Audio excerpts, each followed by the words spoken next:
Ia começar pedindo para você falar um pouco da sua família de origem, seus pais, sua infância. Família de origem. Bom, eu sou neto de imigrantes italianos do sul da Itália, Sicília e Puglia. E, enfim, eu nasci numa família de classe média. Meu pai era um executivo médio da Exxon, né, digamos, ou seja, a Exxon na época, digamos, Campana, né? E tenho dois irmãos, estudei ensino primário, secundário e toda a minha educação foi em ensino público, que era muito bom na época na Argentina. Buenos Aires mesmo, você nasceu? Não, nasci em Campana, que é grande Buenos Aires, 70 quilômetros do centro de Buenos Aires, mas é 1h30 de viagem, de trem, de ônibus, de carro mesmo. E você morou lá até ir para a universidade? Eu morei lá, exato, até ir para a universidade, mas eu ia praticamente toda semana a Buenos Aires, porque era, digamos, como um subúrbio de Buenos Aires. Digamos. Você tinha irmãos? Sim, dois irmãos, um irmão, menores, irmão e irmã. E sua mãe, ela cuidava da família, trabalhava em casa? Cuidava da família, basicamente cuidava da família. Mas o que é que você lembra da tua escolaridade ainda antes da universidade?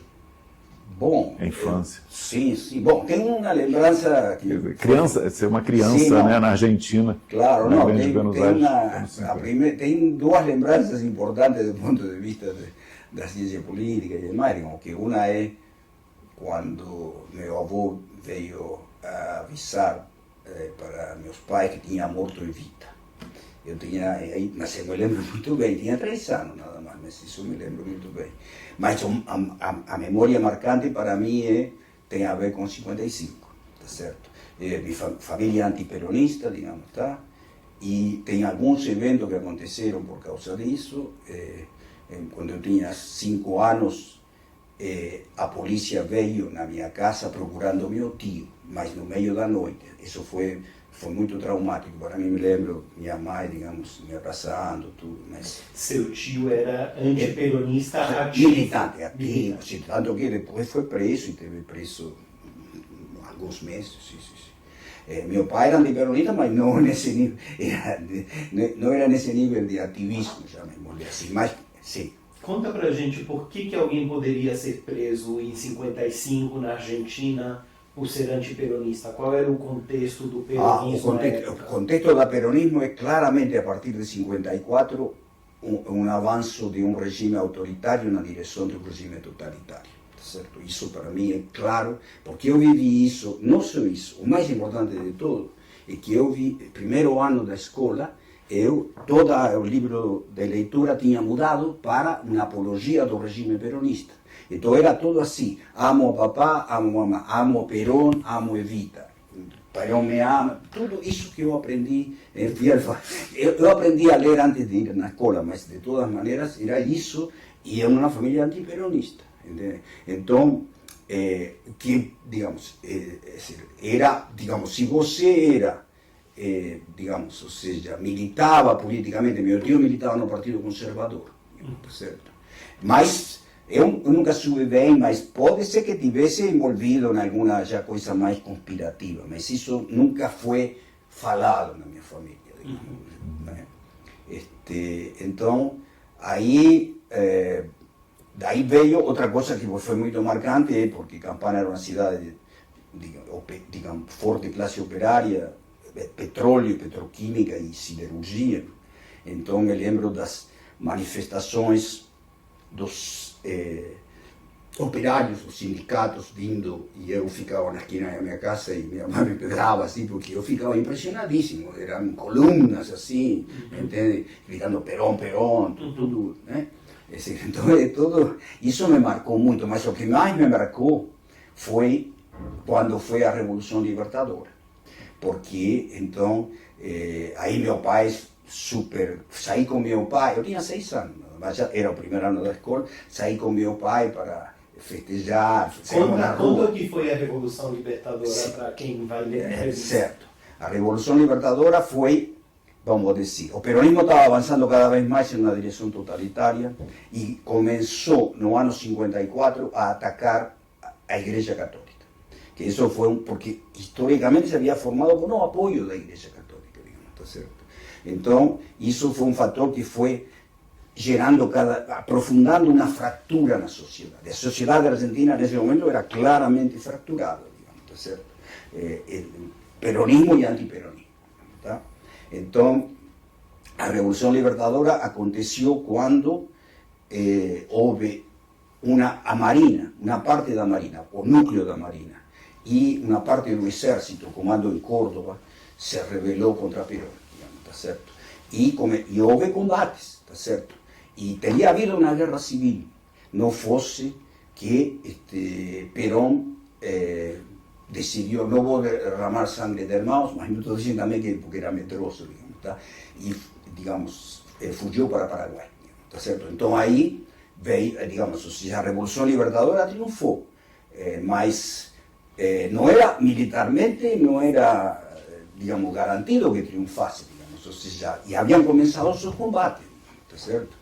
Então, quem foi decisivo foi a Marinha, porque era a mais importante base em Puerto Belgrano, digamos, o comando de operações navais, digamos, tá? O cara, Almirante Rojas, que depois foi vice-presidente, era a linha bem dura antiperonista, a Marina toda era bem dura antiperonista, ameaçou bombardear a Casa Rosada, toda a Residência dos Livros, tudo isso. Enfim, se deu um processo no meio assim até que Perón se foi. Quando Perón se foi, a Revolução triunfou, e aí que foi, claramente, quando 2 dias depois do 16 de setembro, a gente, o dia seguinte, saí com meus pais na rua. E a outra coisa mais interessante é que eu fui com meu pai a derrubar a estátua de Perón e de Eva Perón. Pegar uma corda com 6 anos, mas era longa o negócio, mas eu peguei da corda, são coisas que me marcaram muito. Por quê? Porque detestava o negócio de que amar a Perón e a Evita, tudo isso era inaceitável para mim, além de que eu já lia jornais, os Aizan, todo esse tipo de coisa. Então eu achava que isso era um horror. Então eu me lembro muito bem que fomos com meu pai a queimar o livro de leitura no quintal da minha casa, uma vez que caiu Perón, porque meu pai me dizia, cuidado com o que você fala na escola. Era um clima bem opressivo. Na escola, inclusive. Bom, que deve ter virado antes e depois da Revolução. Na escola, em geral, os mestres eram antiperonistas, predominava isso. Mas a ideia era, pelo menos isso é a visão de meu pai, digamos, tá certo? Que melhor não falar, melhor não falar do que se falava em casa, tá certo? De que era antiperonista, tudo, embora era conhecido que meu pai era antiperonista, ele não era uma figura pública, havia sido candidato a vereador, essas coisas, pela União Cívica Radical. E de onde é que veio o teu interesse em fazer? Você foi fazer licenciatura em Sociologia em 67? Exatamente. 67, exatamente. Meu interesse era, digamos, estava tudo, porque eu era muito bom em matemática, todos os professores me incentivavam a estudar ciências exatas, engenharia, mas eu me interessei muito pela política, digamos, tá certo? Então, o negócio de política é estudar sociedade e sociologia, digamos. Mas na escola, seria hoje o ensino médio, né? No ensino médio, você já tinha uma atuação política? Eu tinha forte formação política porque eu lia desde os 6 anos. No início, entendendo pouco, eu lia jornal La Nación, do princípio ao fim, todos os dias. Então para mim, o mundo de 55 é uma contemporaneidade, digamos. Eu tenho tudo gravado, porque eu lia todo o jornal, digamos, e claro que ficava assustadíssimo com momentos de grande crise internacional, tudo isso, assim, porque a capacidade minha de processar isso era muito baixa. E eu não tinha com quem falar disso entre os colegas, porque meus colegas não estavam nem nisso. A União de Estudantes não era politicamente ativa na escola em Campana? Em Campana, a União de Estudantes Secundaristas, bom, eu acho que era, mas aí não sei, porque eu tinha, quando foi a queda do peronismo, quando eu estava na escola secundária, não era, mas esse não é um momento, porque nesse período de governo radical, da União Cívica Radical. Esse não é um momento de ativismo dos secundaristas. Sim, de universidade, por exemplo, quando foi a invasão a Santo Domingo, a invasão americana a Santo Domingo, e as tropas brasileiras foram também. Em 65. Mas a Argentina não enviou, entre outras coisas, porque houve muitas demonstrações contra. Mas o teu curso de sociologia, explica o que foi, como é que, Bom, o que você lia, como era a formação? A formação era uma formação que combinava, de um lado, funcionalismo, Parsons, Weber, mas também toda uma parte de marxismo, digamos, que nessa época o que mais me interessava era isso. Digamos, tá certo? Então tínhamos, digamos, basicamente eu te diria que o eixo do curso de sociologia era funcionalismo tal por Parsons e o marxismo. Também Weber e Durkheim, mas bem menos. Mas você era marxista, se identificava como um marxista antiperonista? Bom, não, nesse momento já é outra. Sim, antiperonista fui toda a minha vida, mas eu nunca cheguei a ser, vamos dizer, um cara doutrinário, tá certo?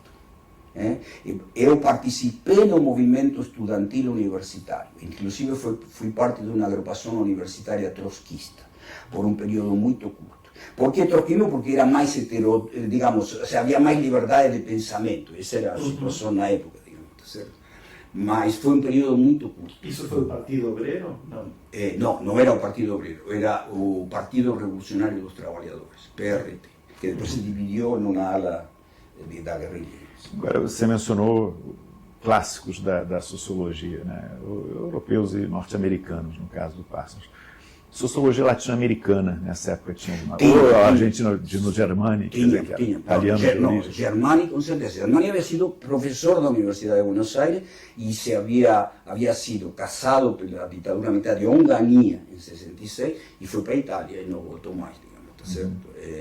Então, acho que nem sei se foi casado exatamente, ou ele se foi, digamos, tá? Foi intervida, a universidade foi intervenida, digamos, tá? Em 66. Então, Germani, sim, Germani foi importante, tanto que eu fiquei, para mim, sempre defendi muito a caracterização do peronismo de Germani, fascismo de esquerda. Porque nesse período, né? Mas nos anos 60, 70, no México, Peru, Chile, né? Exato. Pensamento Mas da dependência. nesse momento, quando eu entrei, já não é, digamos, quem era mais forte que Germani. Germani era uma tradição, obviamente, da sociologia de Buenos Aires, mas era muito mais, já tinha entrado a teoria da dependência, tá certo? Isso estava, Fernando Henrique, Gunder Frank, digamos, esse tipo de autores. E você lia isso na licenciatura, no curso de licenciatura em sociologia? Sim, curso que lia isso, sim. Tinha alguma dimensão de pesquisa, prática, empírica, ou era mais teórica? Tinha dimensão de pesquisa, mas era em outra área, digamos. Era pesquisa para fazer entrevistas, tá certo? Pesquisa de campo, por exemplo, digamos, tá? Analisar dados, tabular dados, esse tipo. Tínhamos que se chamava 200 horas de investigação. Então, que você tinha que cumprir em 4 grupos, em 4 semestres de investigação, tá certo? Isso era o que a gente fazia. Então, eu me lembro que participei em uma que foi muito interessante para mim, onde fui a entrevistar, era na Villa Miseria, tá certo? Perto de Retiro, digamos, da clássica. E aí eu conheci, digamos, né? E entrevistei, conversei com moradores da Villa Miseria, que eram todos peronistas, obviamente, digamos, tá? No outro curso aprendi a processar dados, digamos. A gente tinha 2 cursos de estatística, digamos, tá certo? Associados ao curso de estatística, tínhamos que fazer essas horas de investigação. Porque não havia monografia final nessa época, tá certo? Isso não existia. Era cursos, tirar as notas, passar e as horas de investigação. Você fez quando terminou um curso de metodologia de pesquisa? Depois disso, fiz um curso de metodologia de pesquisa que me ampliou o horizonte, digamos, tá certo? Assim, mais em termos gerais, digamos, algumas partes de epistemologia, tive aí um acesso à epistemologia das ciências sociais, e mais amplo em geral, digamos, tá certo? Mas esse curso não foi muito prático. Não. Mas quando se formou, você começou a trabalhar? Como Sim, é que você... Quando formei, comecei a trabalhar como professor. Primeiro em um instituto de formação docente, de educação terciária, e logo depois como primeiro como, digamos, como se chamava ajudante de trabalhos práticos, digamos, que era uma espécie de monitor, mas já formado, tá certo? E depois fui nomeado professor assistente, mas isso num processo onde houve muita mudança na Universidade de Buenos Aires e em todas as universidades argentinas, porque houve todo o governo de esquerda, a Victoria de Campos e o Ministério de Educação de esquerda, em 73, o Ministério de Educação de esquerda. Mas isso era concurso, convite? Não, era convite, não tinha concurso. Bom, tinha pessoas aí que chamavam para uma entrevista e que se dava melhor, convidavam. E você entrava na cátedra de alguém? Entrava na cátedra dele. Quem era o professor? Então, nesse caso, era um professor que se chamava Ricardo Sidicar, tá certo? Que era um professor de sociologia sistemática, ou seja, teoria sociológica. Era professor com formação francesa.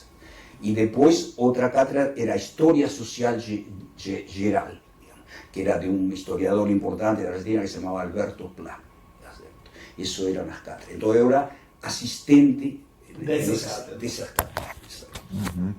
E você fez também uma especialização em relações internacionais? Na Fundação Bariloche. É dizer, era uma especialização ampla em ciências sociais, mas eu me foquei em relações internacionais. Conta um pouco o que era a Fundação Bariloche. E o que era relações internacionais na época? Bom, então, Fundação Bariloche era algo muito peculiar que teve a Argentina, de excelência de ensino e excelência de pesquisa.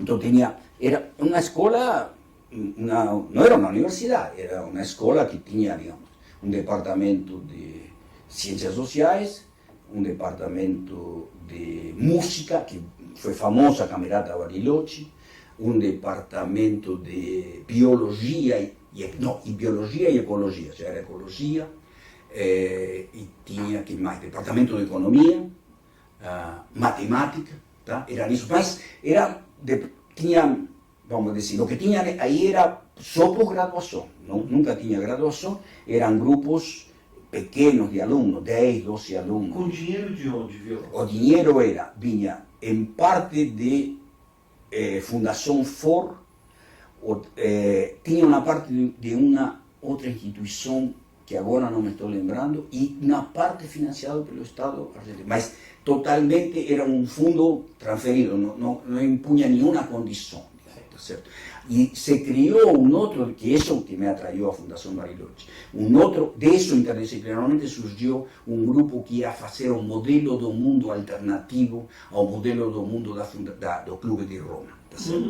Então a Fundação Bariloche, e eu fui, por isso, e fui a trabalhar aí com pessoas que depois vieram para aqui, Herrera, que veio para aqui para a Unicamp, Malman, digamos, tá? Então tudo pessoas de análisis prospectivo. Então, o modelo do mundo era um negócio muito interessante, que era, as Nações Unidas tinha encarregado a Fundação Bariloche, havia uma competição para fazer algo alternativo, que levasse em conta as desigualdades econômicas e sociais, digamos, que não congelasse o mundo, que levasse em conta os limites ecológicos da Terra e demais, mas que não congelasse a sociedade, a distribuição de renda injusta, muito desigual internacional entre os países. E os professores da área de relações internacionais na fundação eram quem? Você estudou com quem? Então, vamos dizer, eram basicamente, não eram professores, não tínhamos, assim, por aí passava, digamos, ou seja, algum professor que vinha do Chile, digamos, tá certo? Mas que tinha vindo, não do Chile na época, que tinha passado pelo Chile, da CEPAL, esse tipo de coisa. Mas os professores que eu tive, assim, que foram mais importantes para mim, não eram de relações internacionais. Era Oscar Nudler, que era um cara de epistemologia das ciências sociais, mas muito interessado nas relações internacionais, por exemplo. Tá? Depois tinha um cara jovem, tá? Que se chamava Alider Craniolini, que não sei, nunca mais ouvi falar dele. Digamos. Depois tinha outro professor jovem que se chamava, não era tão jovem, Blasco. Ele fazia toda uma parte de análise comparada da política trabalhista no mundo, certo? Era mais política comparada. Mas então, é uma especialização em ciências sociais que eu di foco para as coisas, porque associava com todo, eu participava nesta pesquisa do modelo do mundo. Mas participava assim como perifericamente, me refiro. Mas tinha reuniões, seminários, tudo, e eu ia lá. Não tinha na Argentina, nessa época, departamentos propriamente de relações internacionais ainda? Nada. Em nenhuma universidade? Em nenhuma universidade, e não só isso. Os departamentos eram de sociologia, onde tinha ciência política e um pouco de relações internacionais, sempre tinha, mas não havia também, que eu me lembro, nessa época ainda não havia departamento de ciência política, era tudo sociologia, ou ciências sociais. Não havia pós-graduações nessa época. Isto era uma exceção na Fundação Bariloche. A Universidade Argentina não tinha pós-graduação. Quando eu cheguei aqui era todo já uma vasta pós-graduação. Isso foi um choque total, digamos. Mas antes de chegar aqui, eu queria te perguntar mais sobre esse contexto, a primeira metade dos anos 70, né? Você se formou, começa a trabalhar, dar aula provisório, depois vai ficando mais efetivo. E aí vem o golpe. Não, aí vem o golpe. Mas quando o golpe me pega em Bariloche. Você está na Fundação Bariloche? Na Fundação Bariloche. Porque quando eu era professor na Universidade, professor assistente na Universidade de Buenos Aires, perfeito. Mas teve a intervenção na universidade. Quando morreu Perón, Isabel Perón, aí na missão López Rega, tem todo um negócio de intervenção nas universidades. Esta sim, brava, não como tinha sido com Onganía, digamos, tá certo? Além disso, porque as universidades argentinas estavam super politizadas à esquerda, digamos, tá certo? Era toda uma fonte de revolucionários, digamos, tá certo? Nessa altura. Então, uma repressão significativa já, começa toda a história da repressão parapolicial, dos mortos, a AAA, digamos, que é uma organização parapolicial promovida por Isabel Perón, por López Rega, tudo isso, digamos, né? Então, vamos dizer, em 74 eu fiz fim de missão do contrato, não tinha mais contrato. E aí é que eu me inscrevi para a seleção desse mestrado na Fundação Bariloche, porque eu fiquei sem emprego. Tinha uma bolsa. Tinha uma bolsa. A Fundação Bariloche era uma bolsa muito boa. E Bariloche era um refúgio de todo já a situação de guerra civil subterrânea da Argentina, que era, digamos, guerrilha, exército, tudo. Você era solteiro, tinha casado? Não, já tinha casado. Era casado, sem filhos, mas era casado. E a sua primeira esposa era? A minha primeira esposa era também socióloga, colega minha na universidade, e, vamos dizer, ela também se apresentou nessa seleção e ficou como suplente. Então, ela veio comigo. Mas depois teve uma pessoa que saiu e então ela entrou. Digamos, na Fundação Bariloche. Bariloche. Na Fundação Bariloche também. E, bom, aí veio o golpe. 76. Aí veio o golpe, eu estava em Bariloche. O que você lembra disso, do golpe? Quer dizer, de repente, veio a junta militar e... Não, claro, o golpe... Bom, vamos dizer, eu me lembro claramente que a minha percepção era uma percepção que se pode dizer claramente ingênua hoje. É que a situação era muito difícil para viver na Argentina, porque era um negócio de repressão assim, parapolicial disseminada, digamos, tá certo? Pessoas corriam, eu mesmo, digamos, estando em Buenos Aires, não em Bariloche, podia ter achar uma coisa que tinha acontecido. Nessa época eu também escrevi os fascículos, que era uma espécie, não sei nem como se diz fascículo em português, mas são uns... Exatamente, fascículo. Fascículo. Então, tinha coleções muito, e eu escrevia e me ganhava dinheiro também com isso. Mas fascículos sobre o quê? Sobre eram duas coleções. Uma se chamava História da América Latina no século XX e outra História do Movimento Operário. Então eu escrevi como 5 ou 6. Era uma história tipo a lá Eduardo Galeano, por exemplo, ou não? Não tan assim, digamos, ou seja, As Veias Abertas da América Latina. um pouco não. Bom, dependia porque eram diversos autores dentro da América. Não era a minha visão da realidade, não. Tinha uma visão de esquerda, mas não nesse nível de Galeano. Não, digamos, tá certo? Qual era a editora? Centro Editor da América Latina. Mas no golpe, você achou que ia ser... No golpe, eu achei que ia ser, se acabava a repressão parapolicial e paramilitar, ia ser ia se implantar um Estado de Direito autoritário, que era, então, muito melhor que continuar na situação de semi-anarquia. Tá certo? Essa é a realidade da Argentina nesses meses finais de 75 e início de 76. Tá certo? Mas, então, você, em que momento você percebeu que isso era um... Não, isso depois logo, wishful thinking. Deu para perceber isso, não pelas notícias em Bariloche, onde eu estava, porque era tudo tranquilo em Bariloche, digamos, tá certo? Além disso, aí na Argentina... A Fundação Bariloche era em Buenos Aires. Não, era em Bariloche. Em Bariloche mesmo? Em Bariloche. Era em Bariloche com uma bolsa boa. Uma bolsa boa, foi fantástico. Eu achei que o nome era, mas que era em... Não, foi fantástico esse período. E lá era um lugar assim, fantástico e demais, e a gente aí não tinha problema, digamos, ou seja, com discussões livres, tudo, digamos, ou seja, estava meio como protegido. Além disso, porque o comando do exército, porque isso é uma coisa importante, era mais moderado. O comandante do exército da região onde estava Bariloche, acho que era de Neuquén, digamos, era mais moderado, porque dependia de qual era o comandante, porque a repressão logo se descentralizou totalmente. Certo? E acentuou o caráter paramilitar e as forças-tarefa, tudo. Foi oposto do que eu imaginei. Tá certo? E aí foi que eu decidi não dar mais para ficar. Mas olha que interessante, quando tomei a decisão, em junho de 76, foram queimados em praça pública, em Córdoba, os fascículos do Centro Editor de América Latina. Não são meus, de todos os autores. Bom, eu falei, tem que sair logo daqui. Mas, bom, você tinha... Nessa época eu tinha 26 anos. 26 anos. Mas você se sentia individualmente, pessoalmente, em risco? Ou era uma coisa em geral do... Não. Me sentia em risco por isso, porque eu era, digamos, o tipo de pessoa que eu era ideólogo da subversão. Por quê? Porque havia sido professor da universidade e porque havia escrito estes fascículos, tá certo? Que tinham sido queimados.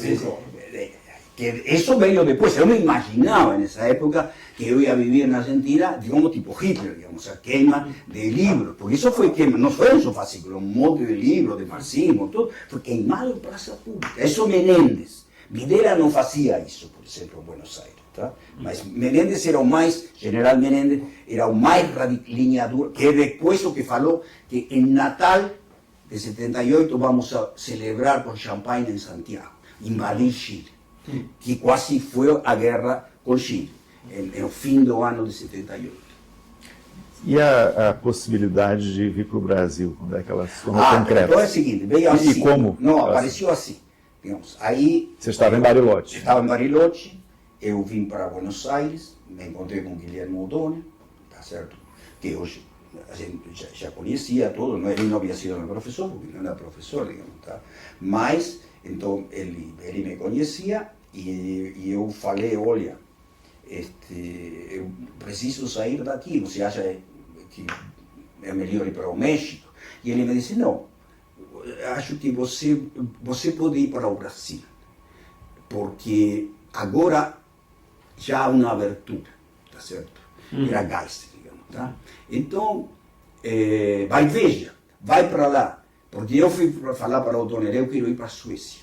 Me disse, Suécia. Sim, mas, exatamente, mas, bom, se quiser ir, vai, mas primeiro melhor ir para São Paulo, tá certo? Então, eu segui, ele me deu uma carta para Fernando Henrique Cardoso, que era o diretor do SEBRAP, tá certo? Tá? Então, eu fui com a carta e Fernando Henrique Cardoso me conseguiu um apartamento para morar, não para mim sozinho, mas de um apartamento grande de uma pessoa, digamos, ou seja, tinha um andar em Higienópolis, digamos, tá certo? Então morei aí alguns meses. Vários moravam ali? Não, sou eu. Só eu e sua mulher? E minha mulher, exato. Agora, a saída da Argentina para cá, você saiu oficialmente? Saí oficialmente, mas com medo. Então, a ideia, porque inclusive eu pensei, bom, me recomendaram isso também. Melhor, se você quer menos controle, você voa para São Paulo. E não, porque voa com carteira de identidade. Não, se quero pegar um avião para a Suécia, digamos, tá certo? Porque nem havia direito, tinha que ir para Paris, alguma coisa assim. E além disso, o problema do dinheiro, tudo isso, digamos, né? Você pode ser que, porque havia toda uma situação difícil na saída do país, porque muita gente queria sair do país, digamos, tá certo? Então eu não sabia exatamente qual era a minha ficha, digamos, tá certo? Eu nunca tinha sido preso. Isso é um fator que me favorecia, porque não estava fichado, digamos, tá certo? Mas você saiu já sabendo que ia ficar sim, um bom tempo fora. Sim. Saí com a ideia de, digamos, tudo bem, passo por São Paulo, mas para ir para a Suécia. E por que Suécia? Porque Suécia, por um lado, porque eu achava o modelo, o contrato social mais avançado da humanidade, embora já nesse momento já não era assim, digamos, tá certo? Porque era um welfare já excessivamente generoso que não se sustentava mais, tá? Então, aí o Fernando Henrique Cardoso me recomendou, olha, você pode ir para a Suécia, mas eu não te recomendaria muito, porque você fica muito longe de seu país, de sua raiz, você pode ficar aqui em São Paulo. A situação agora está tranquila, eu me lembro muito bem que ele me disse, olha, porque ele tinha relação inclusive com Paulo Egídio Martins, que era o governador de São Paulo.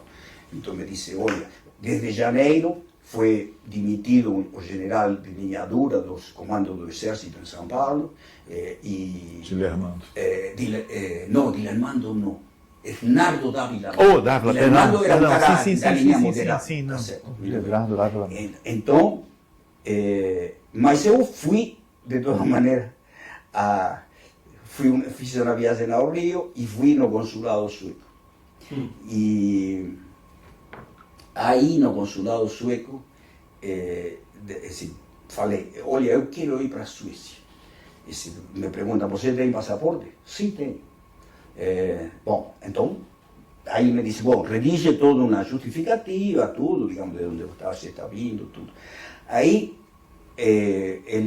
o cônsul me disse, olha, se você não tivesse passaporte, é muito fácil ser aprovado. Ele tinha que mandar para Estocolmo as coisas, tá? Mas com passaporte é mais difícil, tá? Porque eles queriam ajudar as pessoas que estavam em situação mais difícil. Claro. É lógico. Só que nessa meio término teve a surpresa. Houve eleições na Suécia e pela primeira vez perderam os social-demócratas. Depois de 40 anos, desde 1932. Porque já estava em crise o welfare sueco. Tá? Então aí, digamos, apliquei tudo e de um tempo depois chegou uma carta dizendo que, infelizmente, não me deram o visto. Mas aí foi Fernando Henrique que te Fernando Henrique me ajudou, que ele me disse o seguinte, você vai, me deu uma carta, você vai para Unicamp, fala com o diretor, que é meu amigo, Manuel Tosta Berlin, uma pessoa que já faleceu, sociólogo, tá? E você leva essa carta e ele vai te inscrever no mestrado e provavelmente vai te conseguir uma bolsa. Isso era setembro de 70, já tinha começado o semestre e tudo. E efetivamente, assim foi. Ele logo conseguiu, porque nessa época funcionava assim. Eu cheguei no Brasil meio por cima, digamos, do ponto de vista da intelectualidade paulista, digamos, certo? Então, isso favoreceu que, digamos, porque nessa época tudo isso era possível. E tinha a bolsa sobrando. Então, tinha uma bolsa que estava livre desde fazia vários meses. bom, tem uma bolsa para você, inclusive retroativa, cobrei retroativo, digamos. Isso é um mundo incrível, mas assim é que funcionava essa época. Então, ele me ajudou e assim, isso foi... Te salvou. Me salvou totalmente, porque aí já entrei no Brasil, digamos, comecei a fazer um mestrado. Tá certo? E você foi morar em Campinas. E fui morar em Campinas. Agora, havia outros, vamos dizer, refugiados ou fugitivos da Inglaterra. O Hector St-Pierre foi mais ou menos a mesma época. Foi mais ou menos na época, mas ele foi preso. Ele foi preso. Simulação foi um pouco assassinato. depois. Não, então se salvou por acaso. É bem diferente. Então, Oswaldo Cogiola. Oswaldo Cogiola é dessa época também, mas eu só conheci uns 20 anos depois. Então as histórias... Não, tinha muita gente que, digamos, ou seja, que estavam aqui em diferentes situações, digamos. Então, não tanto assim, digamos, mas tinha, digamos, tá certo? E você foi morar em Campinas mesmo? Fui morar em Campinas. E como é que era? A universidade era nova, né? Em Campinas. Era nova, e aí tinha muitos recursos, tudo, digamos.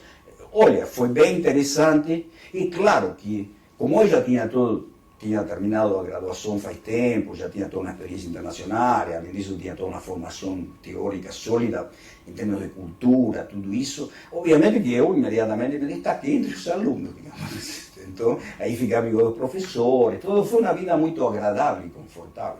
Aí, então, finalmente, fiz uma tese de mestrado, digamos assim, se chamava Formas de Estado e Formas de Regime no Capitalismo Periférico. E era sobre, vamos dizer, a diferença entre Estado e governo, toda uma classificação, algumas coisas que eu fiz assim, inclusive que hoje já nem me lembro muito, mas que me lembro que impactou bem a pessoas como Bolívar Lamounier, por exemplo, que usou como bibliografia obrigatória na PUC, tá certo?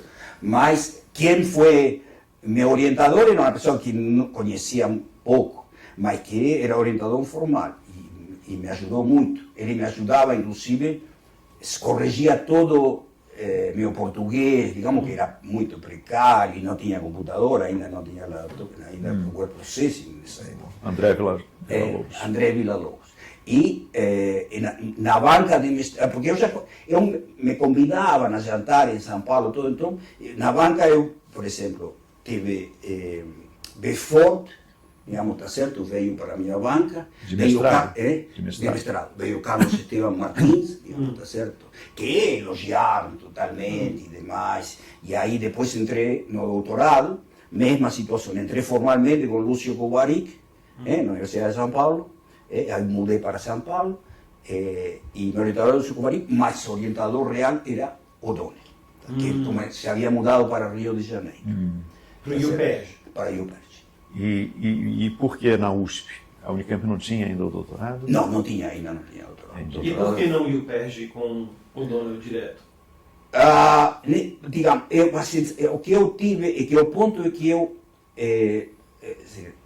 estava já no mestrado, morando em Campinas, já estava trabalhando em São Paulo. Além de fazer o mestrado, eu comecei a trabalhar na FUNDAP, Fundação do Desenvolvimento da Administração Pública, que acho que hoje não existe mais. Tá? Mas qual foi a minha tarefa? Participar em pesquisa e dar aula de teoria política para os cursos de treinamento, de retreinamento para funcionários públicos do Estado de São Paulo. Então eu já estava enraizado, conhecia, São Paulo era a minha cidade, claro. Rio não. Claro. Tua mulher fez também o mestrado e o doutorado? Não, aí é o seguinte, aí eu me divorciei da minha mulher. Então aí já não, a história não é mais a mesma. Depois tem minha segunda esposa, que é a que ela fez doutorado na USP, sim, depois. E o teu doutorado na USP, quer dizer, o O'Donnell, que era o seu orientador real, né? E o tema, autoritarismo e democracia na Argentina contemporânea. Nesse período, né, desde que você migrou para o Brasil, como é que você acompanhou a situação na Argentina? Teve um ponto de vista familiares? Não. Eu acompanhava muito. Tinha assinatura de La Nación Internacional, que chegava era semanal, mas tinha bastante informação, e acompanhava também com periódicos internacionais, por exemplo, digamos, tá? Mas, claro, quando eu comecei, a situação na Argentina é mais ou menos assim, eu passei 2 anos sem voltar à Argentina, só voltei em 78, tá certo? Quando a situação já estava mais tranquila, digamos, tá certo? Foi o ano da Copa do Mundo, tá? Então, por exemplo, já quando voltei aí, eu fui na Biblioteca Nacional, fui na Biblioteca do Congresso e fui na Biblioteca dos Sedes também, tá certo? Então já dava para... Eu li muito jornal e tomava notas à mão. Então, vamos dizer, antes quando morava na Argentina, lia jornal todos os dias. Depois lia o resumo semanal de la Nación, digamos, internacional, mas aí quando ia agora, para pesquisar a Argentina, eu lia o jornal, digamos, todos os jornais que não tinha lido, digamos, todo dia por dia, digamos. Tudo assim, pegando jornais, tudo, digamos, assim, não era microfilme ainda. 78, que você voltou. 78, 79, 80, digamos. E aí você faz o concurso para a USP Certo. nesse período, no início do doutorado. Santa Catarina. No, início do doutorado me convidam para ser professor visitante na USP. Tá certo? Quem te convida? Me convida o que era o diretor do departamento. Se chamava um antropólogo, Silvio Coelho dos Santos. Você conhece, está certo? No departamento de Sociologia. Não, de Ciências sociais. Ciências sociais. Tinha antropologia, sociologia e ciência política. Tá certo? Era, e então, aí ofereceram também um trabalho para minha mulher desde que terminasse o mestrado, eu não me lembro exatamente. Esta é a segunda mulher minha, tá certo? Também argentina. Tá? E a mãe do meu único filho. Então, que acontece? Nesse, assim, me convida como professor visitante, nesse período eu aproveito a tranquilidade de Florianópolis para escrever a tese. Então eu estava, em grande medida, pensando na Argentina e lendo muito, lia muitíssimo, porque era muito fácil viver em Florianópolis, tudo. Tá? Aí tive também minha única experiência de administrativa na universidade, porque eu sempre não quis nunca ser chefe de departamento, coordenador de nada, mas aí fui coordenador do mestrado, não tinha doutorado, de ciências sociais, tá certo? Então tive 2 anos assim, que fazer esse trabalho. Foi suficiente para inocular você para o resto da vida? Foi, porque depois sempre fui evitando. Não é um bom comportamento, eu não acho que é um bom cidadão fazer isso, mas isso é o que eu fiz, é a verdade. Você terminou o doutorado em 82. 82, né? exatamente. E aí você é convidado para... Aí eu sou convidado, porque aí era...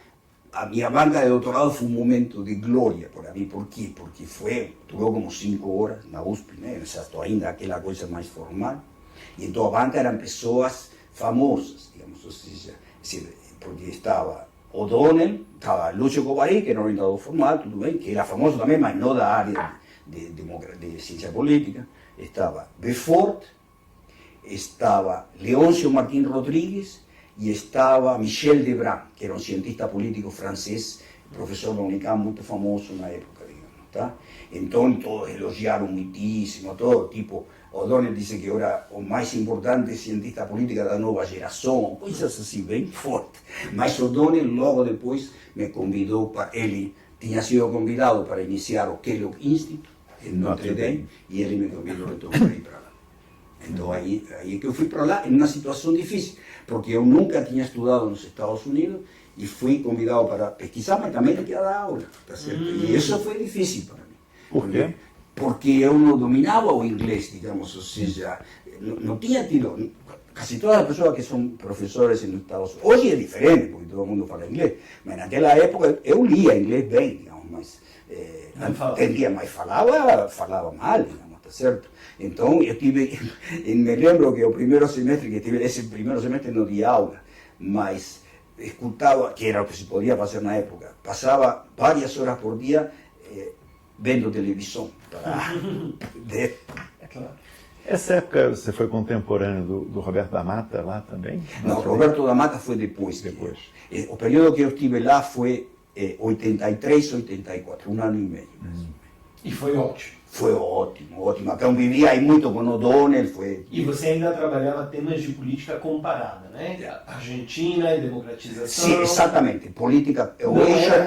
Não era relações internacionais. Nem mas movimento ambientalista. Não, movimento ambientalista. Eu era muito, vamos dizer, tudo bem, eu trabalhava política comparada, mas eu lia muito sobre política internacional. Então, nesse sentido, eu tinha todo esse, também uma embocadura de política comparada, contaminada por relações internacionais, por assim dizer. Conta muito brevemente para a gente qual é o papel que Notre Dame tem no desenvolvimento dos estudos da América Latina nos Estados Unidos. Bom, isso, o que te posso dizer, é um quadro parcial, porque é, digamos assim, o quadro mais do próprio Notre Dame, digamos, tá certo?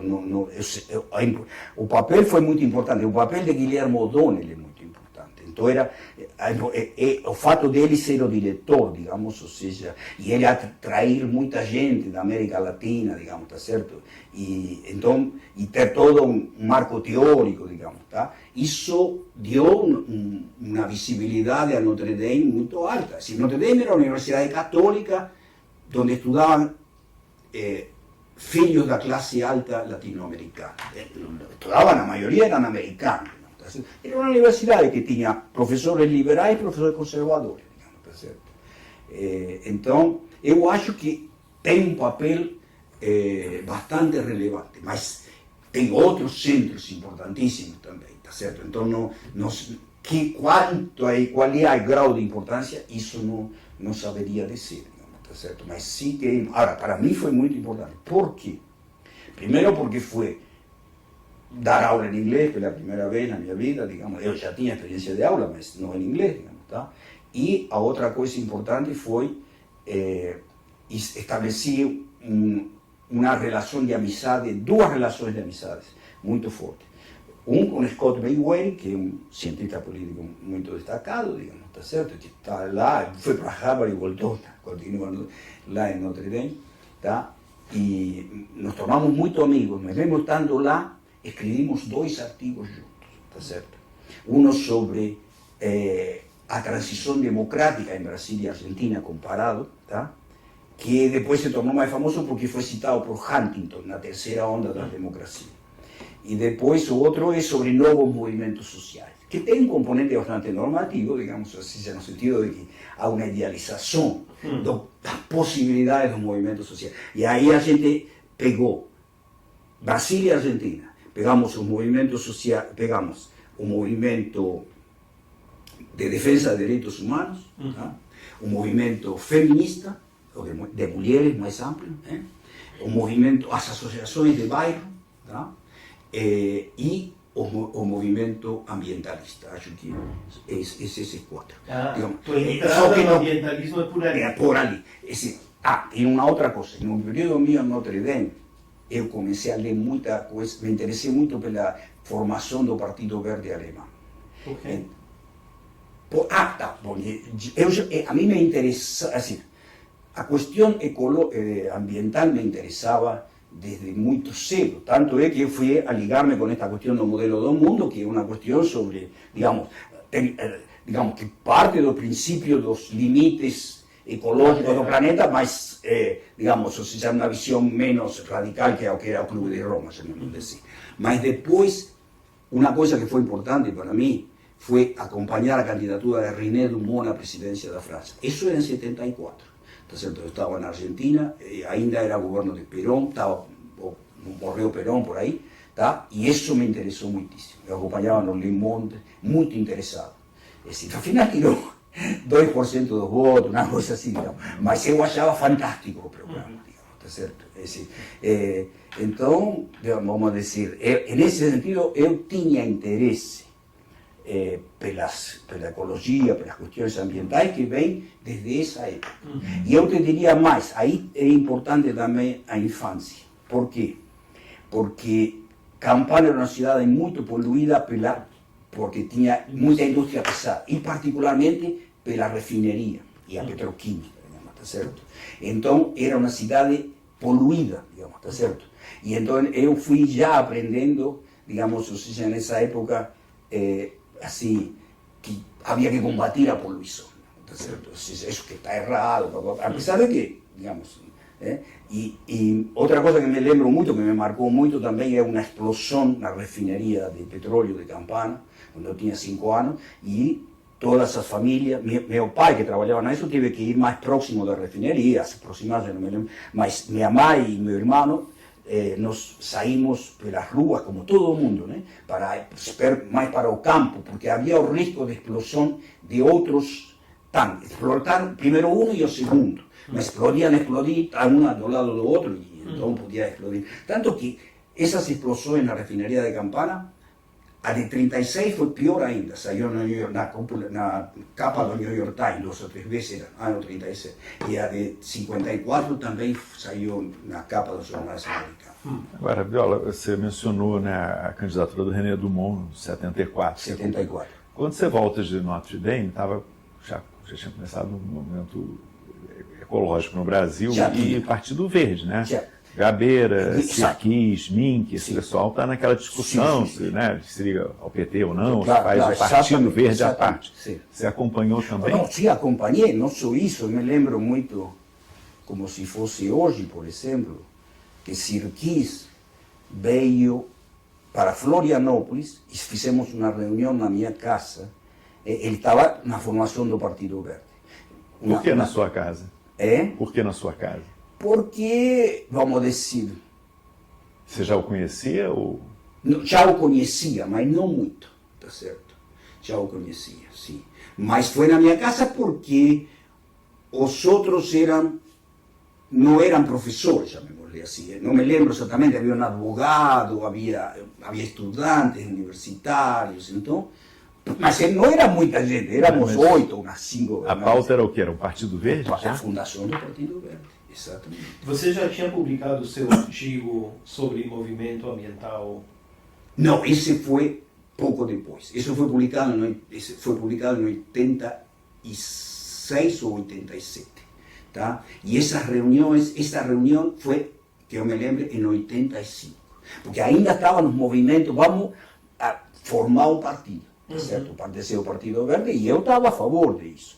Mas eu me lembro que um debate que eu tive com Sirquis outra vez com Gabeira também, é que eu falava que tinha que ser algo mais estrutural a economia, que era excessivamente cultural esse Partido Verde. Tá certo? Que tinha uma coisa muito negócio da liberação da maconha, muito pauta de costume, que eu era a favor, obviamente, mas que tinha que ter algo mais estrutural da economia. Isso me lembro que foi um debate. E você não pensou em voltar para a Argentina, depois que a ditadura cai e que o Alfonsín chega ao poder? Pensei sim, porque quando cai a ditadura, quando foi a eleição de Alfonsín, isso me lembro muito bem, então estávamos reunidos na casa de Odone, um grupo de 5 ou 6 pessoas, assim, argentinos, digamos, tá?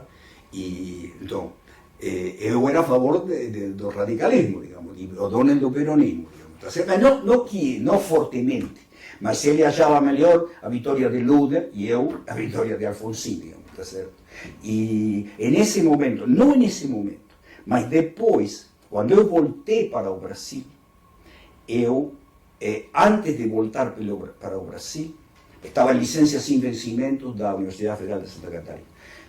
Fui para Buenos Aires e fiquei 3 meses lá em Buenos Aires, para sentir a possibilidade de volver, digamos, tá certo? Como é que eu me sentiria, toda uma série de coisas, digamos assim. Eu tinha trabalho estável já na UFSC, entende? Então, eu estava tentado de voltar. Aí, inclusive, me ofereceram trabalho, me ofereceram cátedras tempo parcial na Universidade de Buenos Aires, tá certo? E me ofereceram também participar de uma pesquisa, para iniciar, digamos assim, mas a sensação que eu tive era que o Brasil era um país já muito mais dinâmico que a Argentina. Que a Argentina era um país, digamos, travado, estancado, tá certo?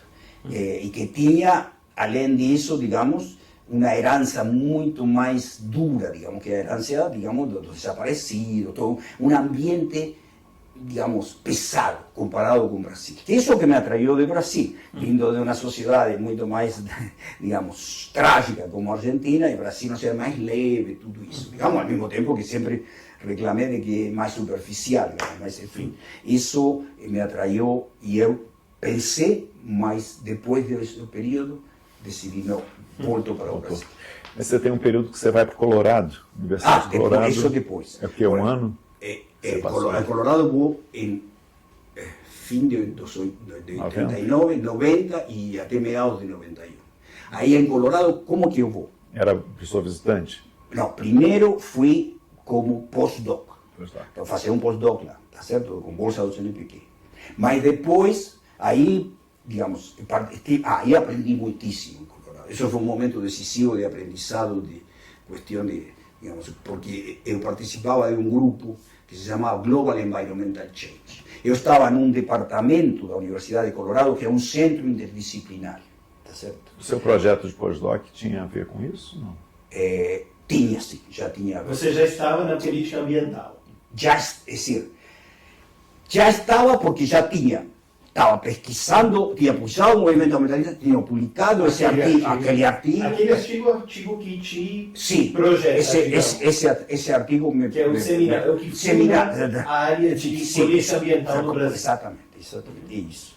Tá? E aí, então, quando eu vou lá, eu já tinha passado 3 anos quando eu vou ao Colorado, digamos, tá certo? Claro que eu, aí já, é decir, continuava pesquisando, mas aí já comecei muito mais a interessar-me por política ambiental global, como parte do Global Environmental Change. Quando eu estive em Colorado, aprendi muitíssimo sobre isso. Participava, digamos, muitos seminários. O Colorado é uma universidade bem de ponta para essas coisas, digamos, tá certo? Então, aprendi muito de toda a parte de ciência, hard science de climate change, digamos. Isso foi meu período lá, digamos. Então, foi um período muito bom, além de gostava muito de morar lá pelas montanhas, porque gosto muito de fazer hiking nas montanhas. Então era maravilhoso, lugar que eu morei em muitas cidades muito bonitas, já me morei assim, mas a que mais amei foi Boulder, Colorado. Até 91? Fiquei lá todo o ano 90 até meados de 91. E voltou para Santa Sim, Catarina. então na segunda parte não era mais como me contrataram como professor visitante, assim, mas uma nomeação, digamos, não era uma nomeação de um salário como tive depois em Stanford, esse tipo de coisa, não era como um horista. Claro. Estava de licença e retomei as aulas em Santa Catarina. Sim, o primeiro ano não estava como postdoc, ou seja, tinha o salário e a bolsa. Sim, licença. Já, os outros 6 meses, não. Aí já estava de licença sem vencimento, mas recebia da Universidade de Colorado. Bom, em 92, perdão. E aí época 92, Rio 92. Rio 92, exatamente. Você já está Não, estou com todo, e na Rio 92 me envolvi muito. Então, participei muito, digamos, em toda, digamos, ou seja, em tudo que era, assim, havia muito preparação na comunidade científica, de ciências sociais, nas ONGs, tudo isso. Então eu me lembro que vim para o Rio e fiquei mais ou menos um mês, um pouco mais de um mês, morando na casa de meu grande amigo, já falecido, Hector Leis, que era professor da PUC nessa época, e participando de todo o processo na Rio 91. Bariloche começa com B, Boulder, Colorado, Colorado. E B, Brasília. 2 lugares de natureza magnífica, e você vai para Brasília, uma natureza magnífica. Não, mas aí eu te explico. Essas coincidências. Não, o que acontece? Por que eu aconteceu? vou para Brasília? E South Bend, South Bend, que é uma Notre cidade Dame. muito ruim. O campus de Notre Dame é muito bom, mas a cidade, e naquela época, hoje melhorou muito South Bend, não sei se você conhece. Não conheço. Não, o prefeito por muitos anos foi Buttigieg. Peter, exatamente. Não, e melhorou muito, digamos. Eu vou muito frequente para dar uma palestra, ou que seja, sempre vou aos Estados Unidos, vou visitar Scott, fico na casa dele e tudo, e ele vai mostrando o progresso da cidade. Aham. Mas e o Planalto Central? Por que que Então, você não, foi aí, pro Planalto por que fui para lá? Porque podemos dizer mais ou menos o seguinte: eu senti que Florianópolis era um lugar muito provinciano para mim. Sempre foi, mas em determinado momento eu senti que isso era, vamos dizer, que era meio asfixiante. Tá? Perfeito. E aí, já me tinham contatado para ver se estava interessado em ir para lá, de dois departamentos da Universidade de Brasília. O departamento de Ciência Política e Relações Internacionais e o departamento de Sociologia. Tá certo? Aí, inclusive, fiz uma coisa errada, digamos, da minha carreira, claramente, porque falei para os dois que estava interessado. E os dois iniciaram trâmites para os dois departamentos. E os dois foi aprovado. Quem eram as pessoas de contato? No de Ciência Política, era, o diretor era, se chamava, era Pedone e Fleisch, tá certo? Tá? E em Sociologia era, quem era em Sociologia? A ver. Bom, o fato é que eu tive que ir, fui na reunião do departamento e pedi desculpa, digamos, porque não havia decidido aceitar que era mais acorde com... qual era a vantagem? Sociologia tinha uma nota alta, Ciência Política e Relações Internacionais, não, tá certo? Mas ao mesmo tempo, Ciência Política e Relações Internacionais era o que me interessava, digamos, tá certo? Então, preferi, digamos, ir a um lugar academicamente menos denso, em vez de ir para um departamento de Sociologia que era mais denso, mas que me afastava dos meus interesses.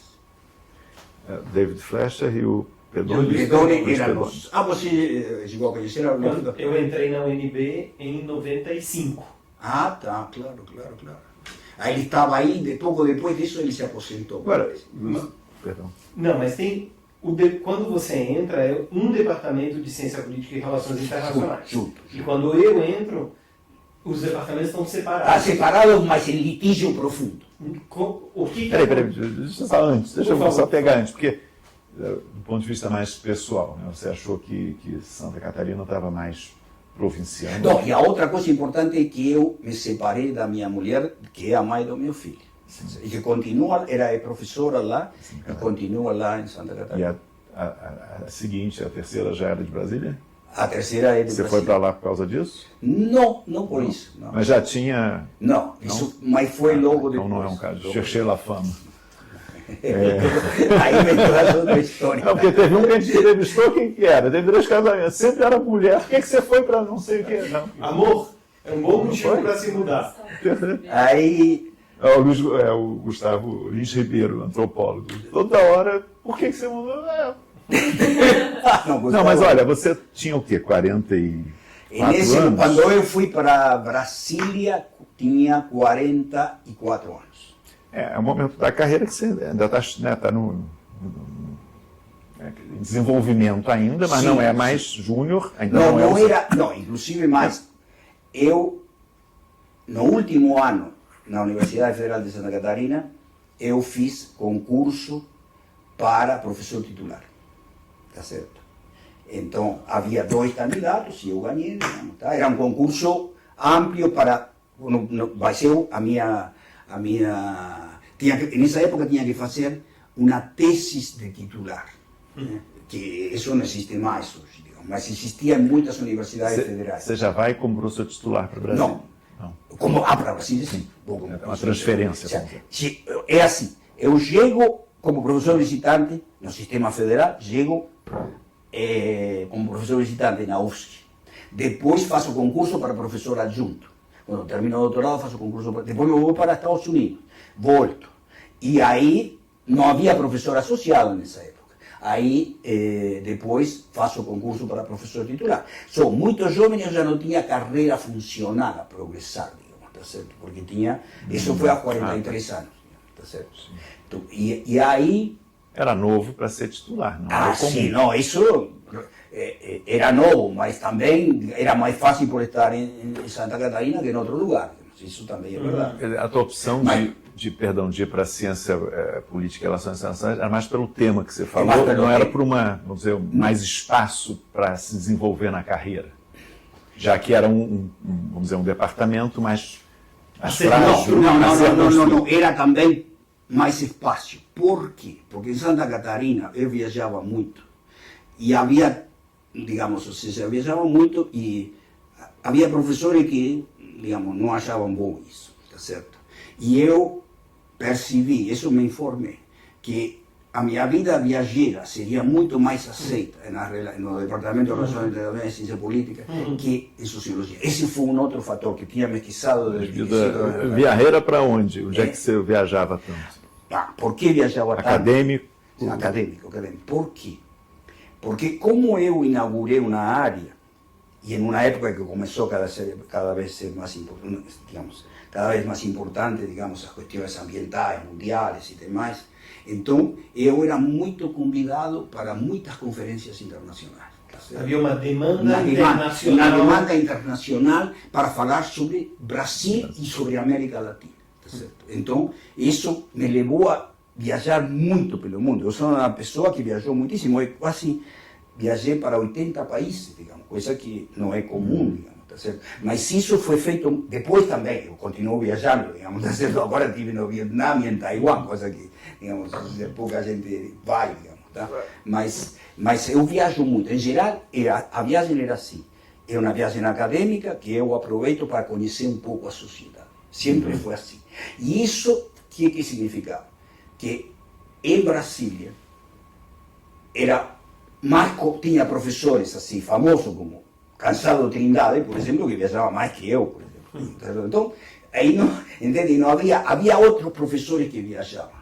Claro, então, muitos diplomatas. Claro, exatamente. Então, isso favorecia, digamos, que eu não... Fui livre, realmente eu fui livre para viajar, continuei viajando muito e sem desagrado. Algum por aí tinha, digamos, mas era assim. Por isso que eu fiz uma carreira muito atípica, porque fiz uma carreira viajando muito pelo mundo e contribuindo para a UNB como professor, mas não como construtor institucional, chamémosle assim, no sentido duro da palavra, tá certo? É dizer, fora a construção que significava que toda a coisa de contribuir muito para que ser professor da pós-graduação em Brasília tinha que publicar bastante. E se não publicava, caía fora. Tá certo? Isso sim, porque eu dirigi sempre essa parte, digamos, de avaliação, digamos. Mas não fui coordenador, digamos, tá certo?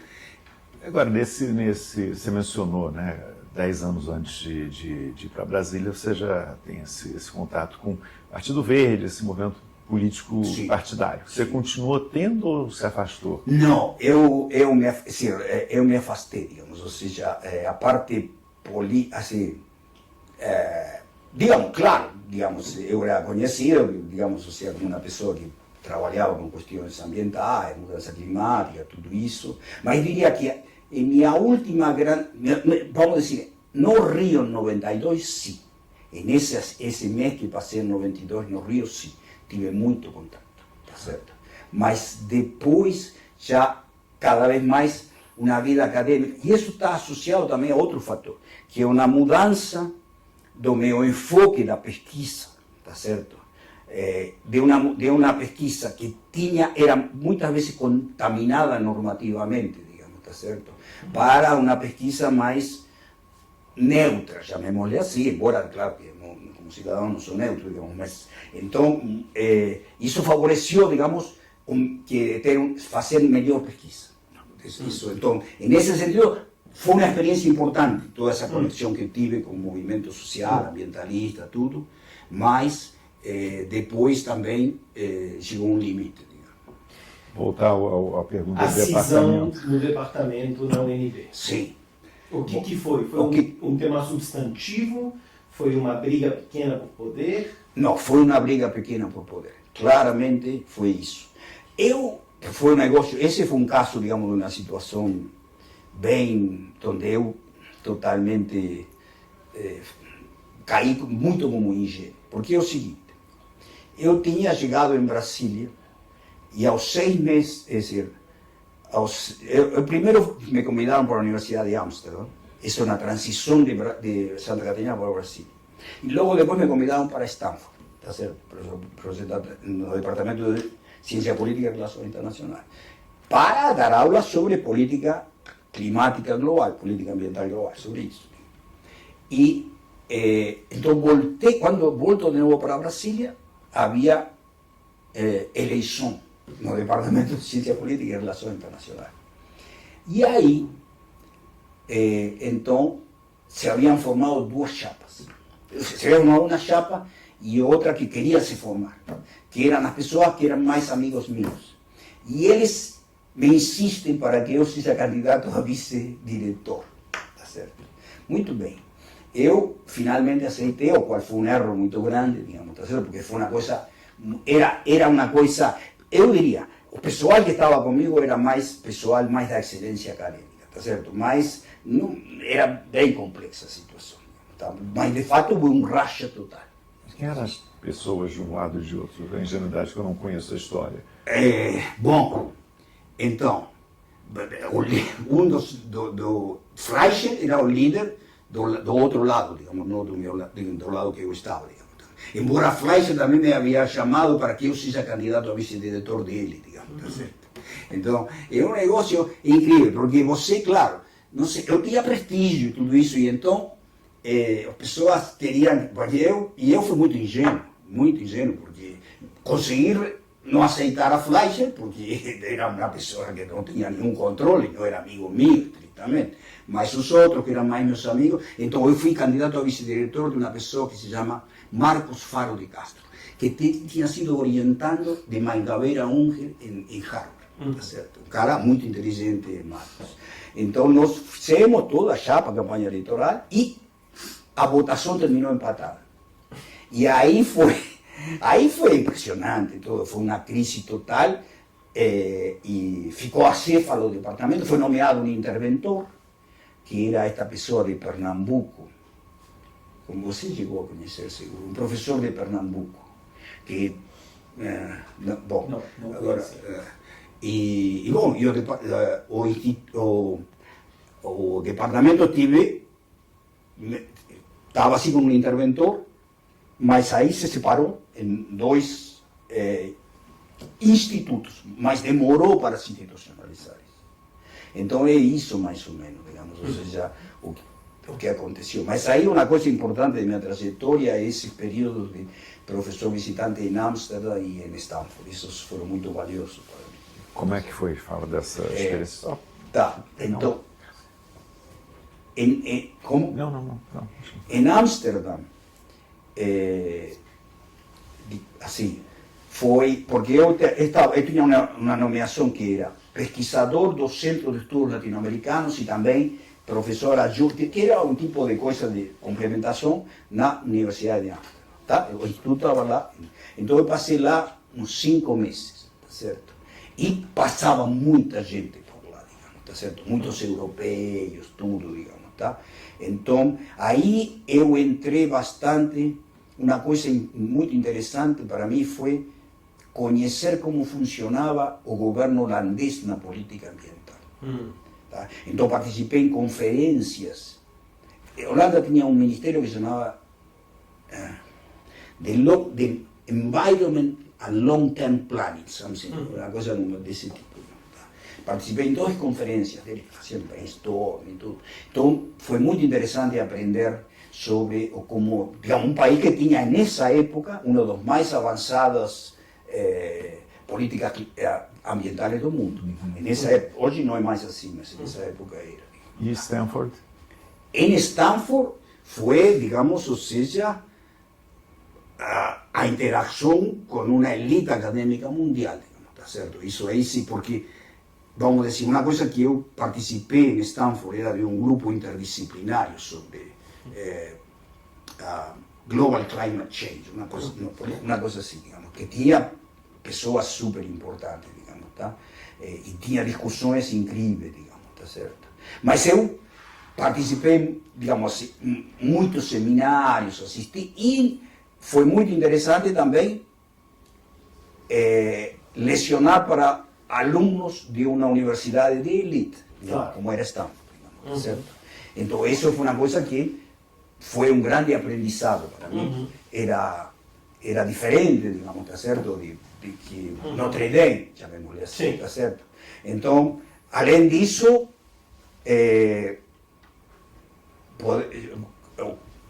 teve um outro ponto que é entender, penetrar um pouco o que estava já iniciando seu caminho do Silicon Valley.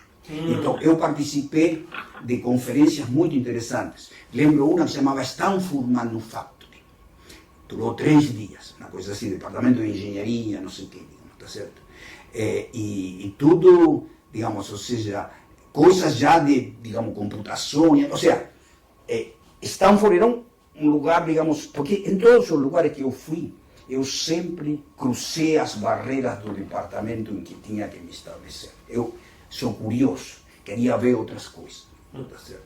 Então, isso também, agora, em Stanford, foi muito importante também, porque teve seminários com professores, assim, bem interessantes, ou contato, por exemplo, me lembro com o almoço com Condoleezza Rice, tá certo? Que era, então, porque era professor visitante, tudo, recebido, porque ela era provost de pós-graduação, de pesquisa, não me lembro bem.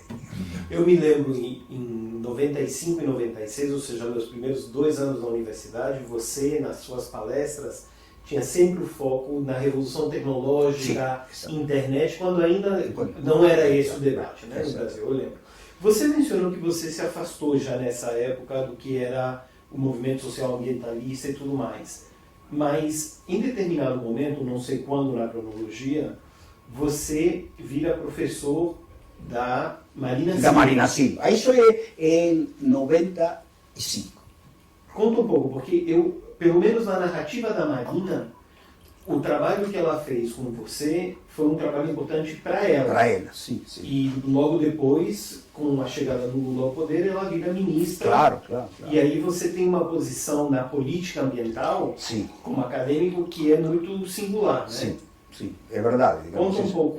Bom, mais ou menos, ela veio, me pediu para ser aluna ouvinte no curso, tá? Falei, claro, sim, ela era uma jovem senadora, você sabia que era um pouco herdeira de Chico Mendes, mas claro que achei bem interessante. Era um curso de, se chamava, qual era o curso? Era Relações Internacionais na Pós-Guerra Fria. Mas tinha toda uma parte, porque eu quedava de política ambiental, climática e demais. E ela fez o curso, lia, de muita literatura em inglês, então não lê inglês, digamos, mas ela prestava muita atenção e sempre me fazia perguntas muito interessantes, digamos, tá certo? Desde essa época se estabeleceu uma relação entre eu e ela, digamos, tá certo? Que dura até hoje, né? E que teve momentos de mais proximidade e menos proximidade, digamos, dependendo das épocas, digamos, tá certo? Mas ela, em geral, em todos esses anos, cada tanto me liga para conversar, para avaliar uma situação, digamos, ou seja, sendo ministra agora mais, e neste governo muito mais do que no primeiro governo Lula, ela me liga com muito mais frequência, tá certo? Na década de 90, bom, você viajava muito pelo mundo, sim, mas viajou também muito a Amazônia e tal, sim, também sim. Avaliando, participando. Por exemplo, um negócio bem interessante para mim é a participação no comitê do PPG7, de avaliação de projetos de pesquisa, Programa de Proteção das Florestas Tropicais, financiado pelo PPG7, inaugurado em Houston, eu estava lá, foi no G7 de Houston, em 1991, tá certo?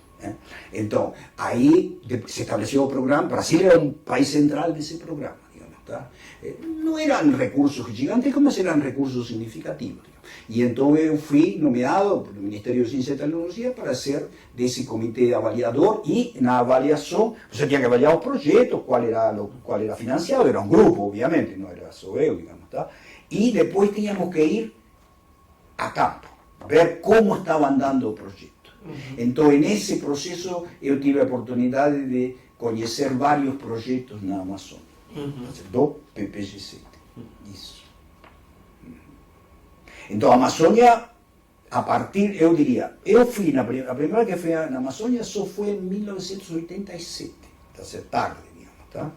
Mas depois, digamos, a partir da década de 90, fui com frequência na Amazônia, por razões acadêmicas, digamos, basicamente, sempre acadêmicas, digamos, mas sempre na minha ideia de entender todo esse tipo de coisas. Tá? Além de que quando você vai na Amazônia, em qualquer lugar te levam para conhecer. Digamos.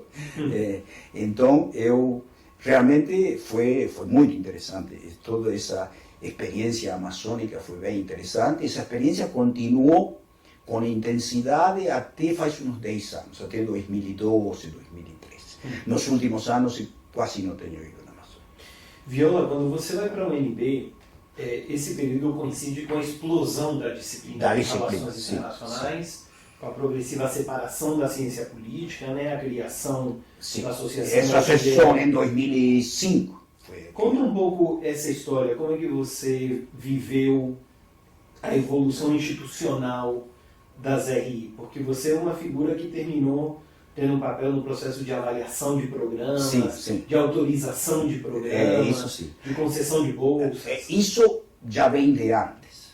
A primeira vez que participei na avaliação do programa da CAPES foi em 1987 e 88. Me lembro que o chefe de comitê era Guilherme de Albuquerque, me lembro muito bem. Tá, a gente avaliou o programa, tudo. Depois, eu participei outras vezes em comitês da CAPES, em comitês do CNPq também, digamos, tá? E avaliei muitas vezes coisas, digamos, tá? Avaliando programas e criação de novos programas, isso foi mais fim dos 90, início dos 2000, digamos, tá certo? Então, esse foi... e aí veio, vamos dizer, a ver, como posso relatar isso, digamos, porque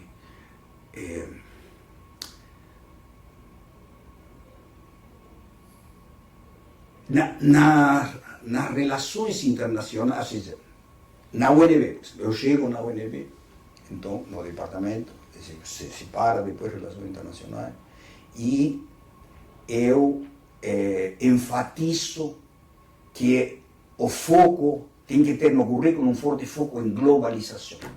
Havia muita resistência para isso, tá certo?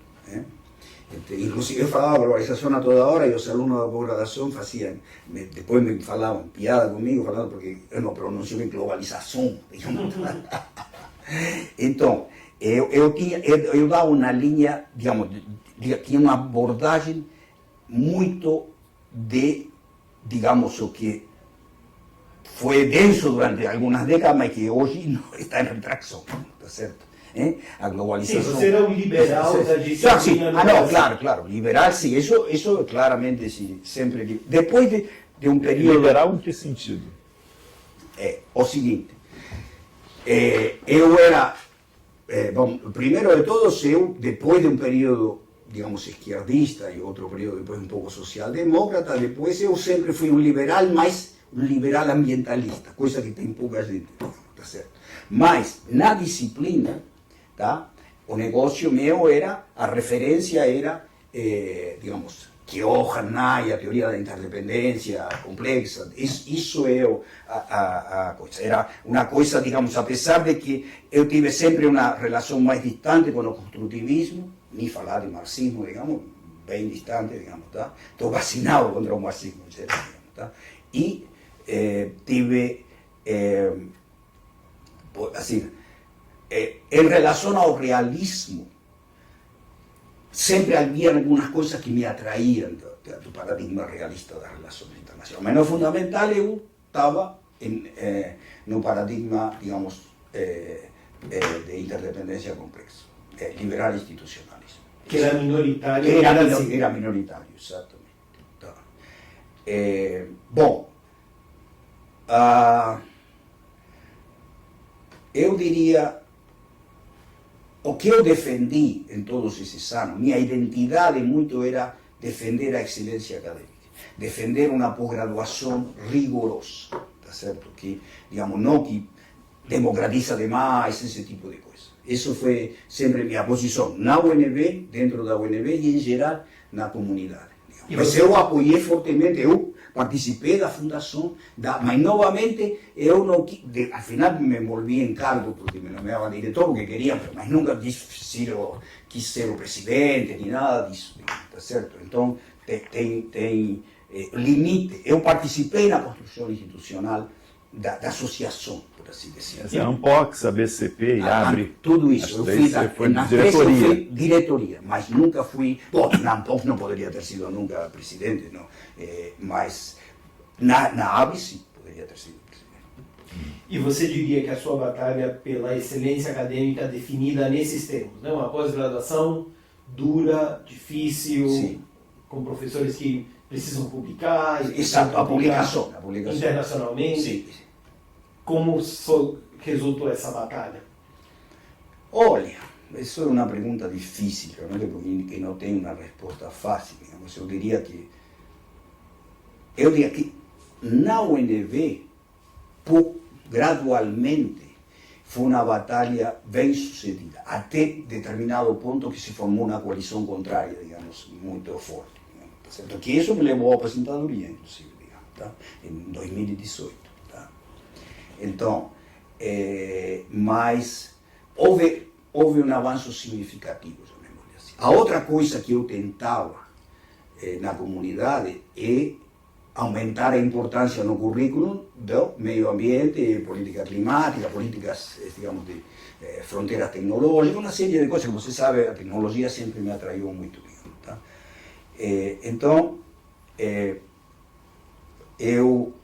isso era o que eu fazia, por exemplo. Mas nessa parte de que política ambiental e climática fosse mais parte, por exemplo, do currículo da graduação obrigatoriamente, fracassei, por exemplo, não consegui, tá certo? Apesar de uma batalha, digamos, tá? Em relação à excelência acadêmica, na UNB eu acho que fui bem sucedido, até um limite, tá certo? Por isso que o programa foi crescendo e se tornando o programa melhor nota do Brasil e tudo isso, tá certo?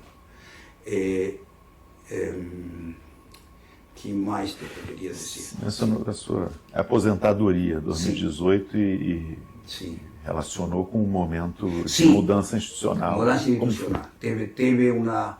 Sempre havia... O grupo da pós-graduação controlava o instituto, digamos, tá certo? Sempre era dominar, é dizer, a pessoa, um membro professor da pós-graduação ia ser diretor do instituto ou alguém que era confiável para a pós-graduação. E em determinado momento se formou uma chapa opositora, totalmente, inclusive com todo um negócio, digamos, de mobilização estudantil. Tá certo? Que não era da pós-graduação. Contra o elitismo, claro, contra os elitistas, todo. E aí eu era a figura mais negativa para esse grupo. Por quê? Porque eu era o que dirigia e o que falava para a pessoa. Você, infelizmente, não pode estar mais na pós-graduação porque não publicou. Tá certo? Então, eu, digamos, era a figura, era uma comissão sempre, mas eu era a figura, por presidente ou porta-voz, todos, digamos, que avaliávamos a publicação. E se não teve publicação, quanto teve de publicação, então cai, tá entendendo? Cada 2 anos era isso, mas já avisava depois de um ano que a coisa podia não ir. E a gente teve várias pessoas que quiseram entrar e não entraram. Mas teve descredenciamento também de professores. E descredenciamos professores, exatamente. E isso se foi formando uma coalição. Que é o que levou a UNB a ter a nota alta. Exato. Não, isso sim, não há a menor dúvida. E isso formou uma coalizão contra esse projeto, com apoio dos estudantes e, portanto, uma coalizão vencedora Vencedor. nas eleições. E aí, E aí, isso foi aí eu decidi, isso foi determinante para você decidir se aposentar? Foi não era compulsório ainda, né? Se não era 68 compulsório, ainda anos, não, 69. eu me aposenté com 69 anos, digamos, ou seja, teria sido compulsório o ano passado para mim, que cumpri 75. Não, isso não foi compulsório, mas eu já tinha contribuído anos a mais, digamos, tá certo? Então, podia, digamos, ou seja, podia ter me aposentado antes. E tinha um negócio que a gente ganhava a diferença da contribuição previdenciária, você não pagava mais, digamos, enquanto você continuasse, digamos, esse era o incentivo, mas não era por isso que eu ficava. Tá? E aí você veio para São Paulo já? Não imediatamente. Aí, bom, aí eu já estou com, digamos, minha quinta esposa, devemos ler, mas em todo caso. Aí nós decidimos, minha esposa atual, ela era consultora da Câmara de Deputados, da área de meio ambiente, excelente salário, todo. E ela se aposentou, digamos, com 54 anos, digamos, que é o que é, esse é o problema do Brasil, digamos, né? Então a gente, ela é 15 anos menor que eu, mas a gente ela se aposentou e eu me aposentei no ano seguinte, e aí a gente tinha um plano. O que fazemos? Nos quedamos em Brasília, nós vamos para São Paulo ou nós vamos para Lisboa. Essas eram as opções. E a gente, Lisboa você tinha passado um tempo de visitante, não foi? Com Andrés Malamud, não foi? Como visitante em Lisboa, você não foi? Ah, eu sim, não, eu sim, eu tinha passado, não, entendi que minha esposa, não, tá certo, claro, sim, isso foi 2017, 18. Com Andrés Malamud?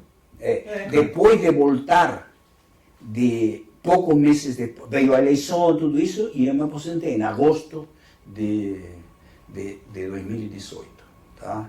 Então, nós decidimos, finalmente, assim, pesando os prós e os contras, ficar em Brasília a gente não queria, mas estávamos mais em dúvida entre Lisboa e São Paulo, tá certo?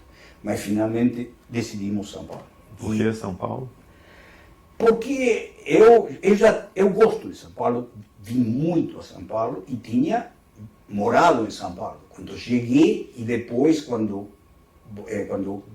comecei o doutorado na USP, e eu gosto de São Paulo, tá certo? Não gosto da poluição, tá certo? Isso é uma, mas o resto é uma cidade que eu gosto. Digamos, tem uma vida intelectual e cultural intensa, mesmo que isso hoje já cada vez seja menos relevante, porque é online a vida intelectual, tá certo? E então, e aí, é dizer, então a decisão foi independente. Claro que a minha decisão era: eu vou continuar dando aula, fazendo pesquisa, não é que eu nunca senti, agora vou me aposentar, digamos, não, tá certo? Mas aí, o que acontece? A minha esposa vem primeiro. Nós nunca moramos juntos, moramos a 10 minutos caminhando, tanto em São Paulo como era em Brasília também. Mas ela veio um ano antes, por razões familiares, dos filhos e demais, veio um ano antes que eu. E aí veio a pandemia. Tá certo? Eu tinha comprado já um apartamento em construção, que eu comprei uma coisa que eu queria muito na vida, realizar um objetivo, que é morar em um andar muito alto com uma vista panorâmica. E efetivamente consegui comprar em uma rua que não se pode construir em frente, aí na Vila Madalena. Está num 18 andar e tem uma vista de 180 graus de tudo São Paulo, desde a concentração de edifícios, assim, dos jardins até o Pico do Jaraguá. Digamos, é um negócio, gosto muito de morar aí. Eu sempre estou aí, é um apartamento pequeno, mas é como se eu estivesse em um lugar gigantesco. E isso era algo que eu queria desde sempre. Eu comprei na planta o apartamento com esse objetivo, tudo. Tá? E assim foi. E gosto demais de morar nesse apartamento. Quando então, veio para cá, eu vim para aqui, comecei aqui na GB. Antes, eu vim para aqui em fim de 21. Matias me convidou para dar aula aqui em junho de 21. Foi junho de 21. E aí, mas primeiro era online, ainda estava online. Era pandemia. Era pandemia, tá certo? E já o apartamento, de todas maneiras, foi entregue, digamos, acho que por aí, por essa época, mais ou menos. Aí eu me mudei em fim de 21, digamos, tá certo? E aí já, o primeiro semestre que eu dei aula foi online. O segundo, aí eu gostei muito de dar aula aí, aqui online, digamos, tá certo? E o segundo já foi presencial, digamos, que já foi o primeiro semestre de 22. Aí tem uma outra coisa, que é outro vínculo institucional, que é a USP. Aí o que acontece? Que é decir, a professora Lourdes Sola, que é uma professora renomada de ciência política, foi presidente da Associação Internacional de Ciência Política, ela me convida, ela está organizando um projeto temático, tá certo? Da FAPESP, e me convida a participar como pesquisador principal, tá certo? E eu aceito, e é interessante, porque aí se forma um grupo muito interessante, mas só que isso foi antes, durante a pandemia, antes da pandemia. Durante a pandemia, a gente teve muita reunião online, tá certo? Até aqui nós, que a gente continua sendo online, digamos, tá? Então a gente tem esse grupo financiado pela FAPESP e criamos um grupo de pesquisa no Instituto de Estudos Avançados da USP, que se chama Economia Política Internacional, Variedades de Democracia e Descarbonização, tá certo? Então, aí, dizia, eu não participo muito da vida do IEA, participo pouco, mas quando tem uma reunião de pesquisadores, vou, digamos, vou muito pouco lá, digamos, tá certo? Mas entre Brasília e começar aqui, você ficou uns 2, 3 anos sem dar aula. Como é que foi essa vida de aposentado de aula, da rotina acadêmica? 2019 foi um ano que eu não queria dar aula mesmo. Eu queria, bom, é um sabático, eu vou ficar um ano sem dar aula. E depois veio a pandemia, tá certo? Então, aí foi outro ano sem dar aula. E no período da pandemia, sofri como todo mundo, obviamente, digamos. Só que em Brasília era mais fácil, porque eu saía a caminhar muito, digamos, tinha baixa densidade demográfica, então não tinha problema, digamos, desse ponto de vista, tá? Mas, quando o Matias me convidou, foi muito importante para mim. Assim, porque lembra que você me convidou para participar da pesquisa, tá certo? Uma pesquisa da Fundação Adenauer. Exatamente. E aí você me disse, e também você pode dar aula, mas não precisa se não quiser. Como você achando que, digamos, que eu não ia querer dar aula. Mas eu falei, sim, claro, quero dar. E dar o curso de Política Ambiental Global. Sim. Não, eu fiz mais de 100 entrevistas, né? E muita gente na fase já de estar no final da carreira, ou se aposentar, ou diminuir, mudar né? As pessoas vivem de formas muito diferentes esse momento, embora tenha alguns padrões. Como é que você viveu esse momento que você se afasta um pouco, a aposentadoria, diminui um pouco, vamos dizer, essa rotina cotidiana que você ficou décadas envolto, do ponto de teve a pandemia ainda, que foi uma coisa que afetou a todos. Como é que você viveu isso? Olha, eu vivi isso lendo muitos livros que queria ler faz tempo e que não lia, porque mais tempo dedicado a isso. Por exemplo? O que você lia? Por exemplo, umas coisas assim fantásticas que eu não tinha lido, digamos, as Memórias de Raimon Aron, por exemplo. Tá certo? Entende? Que são coisas que eu, assim, li também biografias de tipo San Martín, Alberti, que não tinha lido novas, eu conhecia de antes, digamos, tá? Mas li muita coisa. Uma coisa que li muitos livros sobre longevidade, tá certo? Isso diretamente por interesse pessoal. Essa é uma área que eu me interesso muito e leio, dedico muito tempo hoje. Longevidade saudável. Inclusive, digamos, os avanços da medicina, que podem levar a retardar o envelhecimento e até revertir no futuro. Eu acho que os bilionários do Silicon Valley já meio estão para a vida eterna. Digamos. Acho que eles têm já condições disso, mas eu não vou chegar a isso. Mas eu me interesso muito por isso. Então, o estilo de vida, tudo entende? Você tem um estilo de vida fit, né? Você faz Sim, esporte. eu faço não esporte exatamente, mas eu faço 2 horas de exercício físico diário, digamos. Ou seja, aeróbico, de resistência, pilates, yoga, tudo isso é algo que eu dedico uma parte fundamental da minha vida hoje. Sim, que não era assim antes de aposentar. Então, a aposentadoria fez bem nesse sentido. Não, claro, agora hoje eu trabalho tanto quanto antes, te diria. Pois é, e a volta da aula agora, o projeto, como é que essa nova... A volta foi ótima, a volta bom, e o projeto E a aula também, presencial também, né? É? Sim, não, isso eu gosto muito, digamos, eu tenho tido turmas excelentes, outras mais ou menos, digamos, varia, digamos, tá certo? Então, mas em geral é estimulante, porque sempre tem um grupo de alunos muito bons, que fazem perguntas muito interessantes, tudo, então eu gosto, tá certo? E além disso, é fundamental para mim manter-me em contato com as novas gerações, certo? Que é um negócio fundamental, digamos, para você manter a abertura cognitiva, tudo isso, o contato com as novas gerações é fundamental. É comum falar isso, né? Quer dizer, você dando aula, os alunos têm sempre a mesma idade, você que vai envelhecendo. Exatamente. Você é um jovem professor, depois já não é tão jovem e depois passa a ser o sênior. Já sênior idoso, digamos. Eu não me sinto idoso, porque, digamos, porque tenho muita saúde e pelo estilo de vida que tenho. Mas eu tenho 76 anos. Muitas pessoas da minha geração, vocês dizem, não têm nem remotamente a energia que eu tenho, digamos, a saúde que eu tenho. E eu gosto muito de fazer isso, digamos, tá certo? Se, por exemplo, eu fui agora, um mês, viajei por 6 países da Ásia. É claro que fui 2 por conferência, mas os outros 4 era porque eu queria visitar lugares novos, como Taiwan e Vietnã, por exemplo. Agora, quando você foi para Brasília, acho que não sei se era o único curso de graduação de RI, né? Quer dizer, era uma coisa muito pequena, a área de relações internacionais. Não, peraí. Quando fui justo, se estava criando o curso de graduação de RI, é o primeiro fundado em 72, tá certo? Fundado por alguns embaixadores, cansados de idade, digamos tal.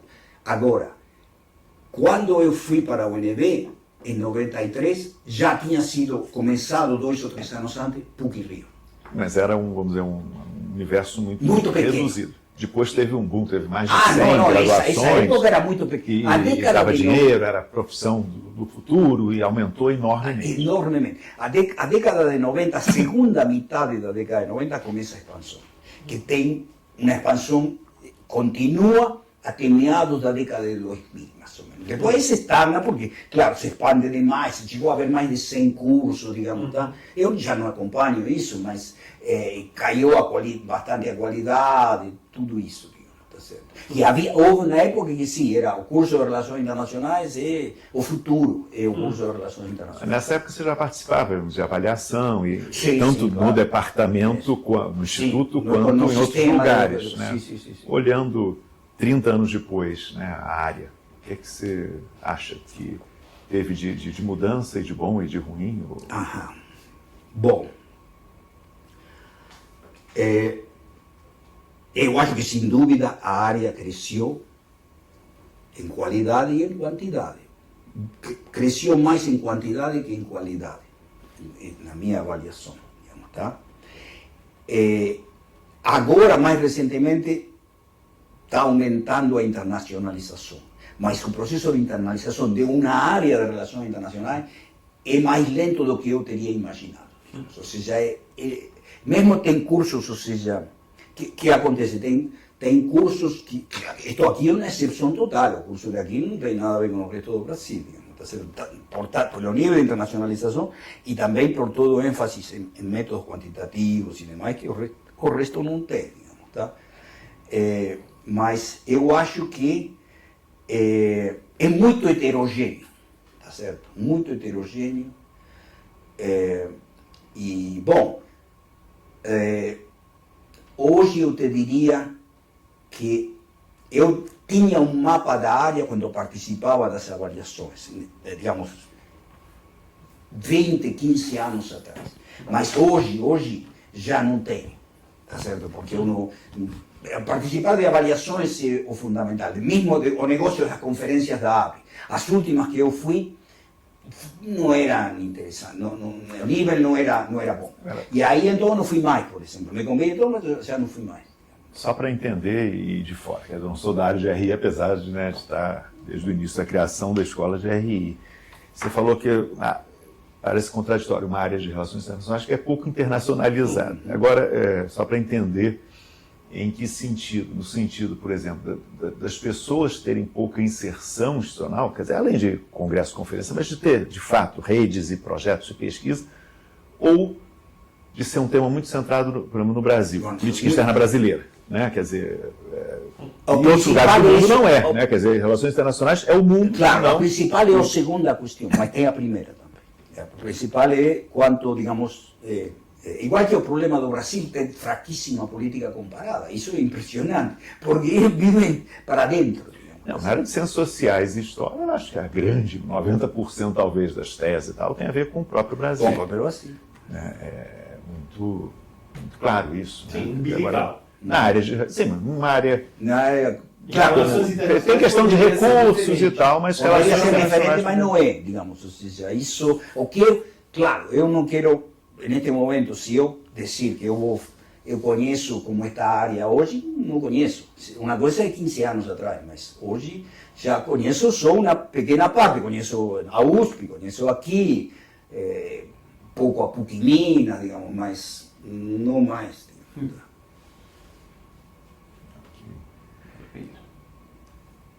Bom, tem uma última pergunta que eu sempre gosto de fazer para todos os entrevistados, que é uma curiosidade, mas é muito interessante, para mim, pelo menos. Se você tivesse que destacar um livro, uma leitura, um autor que foi fundamental para você, o que é que te vem à mente na tua vida, na tua trajetória? De toda a minha trajetória? O que é que...